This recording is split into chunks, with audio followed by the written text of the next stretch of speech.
इस वक्त जो रियासत का हाल है वो तो देख के आप हैरान हो जाते हैं। अब वज़ीर आज़म का जो दफ्तर है वो यूँ लगता है कि घंटा घर चौक बन गया है। वहाँ से लीक्स ऐसे आ रही हैं जैसे कि वो चौक में बैठ के वज़ीर आज़म बातें कर रहा था या लोग बातें कर रहे थे। वज़ीर आज़म चाहे इमरान खान हो, चाहे नवाज़ शरीफ हों, चाहे शहबाज शरीफ हों, ये पाकिस्तान की रियासत का सबसे बड़ा ओहदा है। अगर उस ओहदे की इज़्ज़त का, तकरीम का ये हाल है कि वहाँ पे उनकी जो गुफ्तगू है, उनकी जो बातें हैं वो इस तरह से लीक हो रही हैं, मिनिस्टर्स की बातें लीक हो रही हैं, उनकी जो भी गुफ्तगू है वो बाकायदा वाइट टैप हो रही है। आप मुझे बताइए, क्या आप एटमी ताकत हम अपने आप को कहें?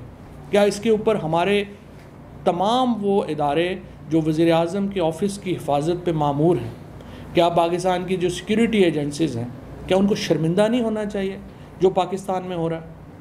क्या ये, और उसके ऊपर हमारे जो डिफेंस मिनिस्टर है हमारा, और इस तरह के जोकर्स अनफॉर्चुनेटली पाकिस्तान में ला के बिठा दिए गए हैं, वो कह रहे हैं कि उसकी हमें फोरेंसिक कराओ। You are defence minister of Pakistan, पहले एक्सप्लेन करें ये सारी टैप्स हुई कैसे हैं। आप पाकिस्तान दुनिया की 7 एटमी ताकतों में है, 5वां बड़ा मुल्क है। इस तरह से आप मजाक बनवा रहे हैं अपने मुल्क का। ये आपने हैसियत और औकात छोड़ी है अपने टॉप ऑफिसेस की कि उनकी जो है वो आप मेन जो ऑफिस में गुफ्तगूएँ हैं और फिर उसके टोटे जोड़ के लीक जो हैं वो हो रही हैं। कहाँ से हो रही हैं? इसका जवाब आखिर किसने देना है? हमने तो देखा ही नहीं कि किसी जो ज़िम्मेदार अफसर है वो आगे बढ़ा हो और उसने उसकी रिस्पॉन्सिबिलिटी ली हो। कोई और मुल्क होता, और कोई बहुत, मैं बात नहीं कर रहा कि कोई फर्स्ट वर्ल्ड का बड़ा कोई महज़ब कोई टॉप मुल्क होता, थोड़ा सा भी कोई महज़ब मुल्क होता, यहाँ पे इस्तीफ़ों की लाइनें लग जाती। लोग ज़िम्मेदारी कबूल करते हैं कि ये हमारा फेलियर हुआ है और हम इसका इस्तीफ़ा जो है वो हम देते हैं, क्योंकि इस तरह तो नहीं हो सकता। वज़ीर आज़म पाकिस्तान के दफ्तर का मजाक बन गया है, पार्लियामेंट एक बिल्कुल मजाक बन गई है। जो प्रेसिडेंट ऑफ पाकिस्तान पार्लियामेंट के जॉइंट सेशन से ख़िताब कर रहे हैं और हुक्मरान पार्टी जो है वो बाइकआउट करके चली गई है और उसके बाद ठट्ठे लगा रहे हैं प्रेसिडेंट के।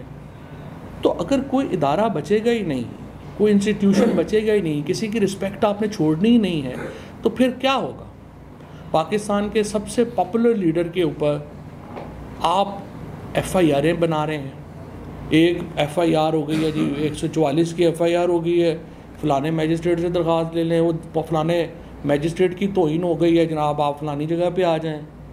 आप क्या, इसका मतलब है कि अवाम की कोई औकात ही नहीं है पाकिस्तान में, लोगों की कोई हैसियत ही आपने नहीं छोड़ी हुई। जो यहाँ का पॉपुलर लीडर है आप उसकी इज्जत देने को तैयार नहीं है। फ़ोन टैप्स हो रही हैं, जब तक जजों की अपनी फ़ोन टैप नहीं होगी आप देखिएगा कोई यहाँ पे हिलजुल ही नहीं होगी। एक दूसरे को ख़त लिखी जा रहे हैं, 5 जज काम में ज़्यादा कर दें, वो कह रहे हैं ज़्यादा इधर है, कम कर दें। जुडिशरी का इदारा अपनी लड़ाइयों में लगा हुआ है, बाकी सारे इदारे जो हैं वो अपने आप के सामने हैं, उनके जो हालात हैं। इतना बड़ा जो क्योस पाकिस्तान में इस वक्त हम देख रहे हैं, पाकिस्तान की तारीख़ में इतना बड़ा क्योस नहीं हुआ। 70 में हुआ हो तो हमें नहीं पता,